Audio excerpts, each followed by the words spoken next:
Let's find out what's going on in the world of the arts. And Chris Dyer, CEO of the Arts Council, is here. Good morning to you. Good morning. Happy to be here. What you got here for, you brought a guest for our December visit, I Yeah, see. I have Sean here from the Star of the Republic Museum, and we always talk about how many wonderful things there are to do in the Brazos Valley. It's a large region, but we have a lot of great museums, and this museum is definitely one of the highlights of our community. Absolutely. Sean, thanks for being with us this morning. Thank you.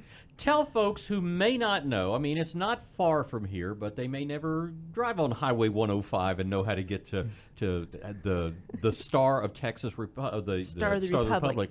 because it's an amazing museum. It really, really is. Well, I happen to know that from my house to there, it's 31 miles. Okay. So Well, you know, it's I drive interesting. that every day. We were fortunate when I was in school, when we took Texas history, that we made a field trip. And we all got on our yellow buses and went down there to do that. And I don't know if they still do, but you know, there's just a wealth of information. And again, this is the cradle of Texas independence, and it's so close to us. Right. Well, we do still have school tours. The fourth graders and seventh graders take Texas history, so they generally are the ones that come to visit. But When they get there, what do they see? Do you have a continuing you have a continuing exhibit, and then you have temporary exhibits as well? How does that work? we have permanent exhibits, Okay. and then we have a temporary exhibit every year. So that's what changes out, and that's what brings new people. But of course, the fourth graders and seventh graders are new every year. Sure. Now, what's your temporary exhibit that you have right now? Right now, it's called Heirloom Genealogy. Okay. And of course, I research the artifacts in the collection all the time. And over the years, I discovered that we have a lot of artifacts that have been donated by descendants of the original owners. And from time to time, I've done little stories on those and researched those. So this exhibit, I decided, well, what if I looked to see how many of these kinds of artifacts we have? And so I went through the collection and found quite a few things. And basically, I researched the lineage of the person who donated the artifact to see what I could find out about the original owner and how those artifacts came to be at our museum. Sure. The story of how that got handed down maybe Right, from person to person. right. And then, now how long is that exhibit going to be going for? It'll go through about the 1st of March. Okay. Do we know what comes up after that yet? We have a map exhibit planned. Okay. And that'll look at about 4 centuries of maps. It's kind of a collection, it comes from our collection. Sure. Kind of an overview. Well, you mentioned collection. So where are many of these things stored when they're not on exhibit? Well, the museum is star-shaped, Right. and that's where the galleries are. But there was an addition built, several years ago, and that's our collection storage area. So we have a specific building where everything's stored. Okay. As I'm thinking about this, somebody may be listening to this and saying, maybe I've got something that would be of interest or use to the museum. What would they do if they had something that they wanted to donate to the museum?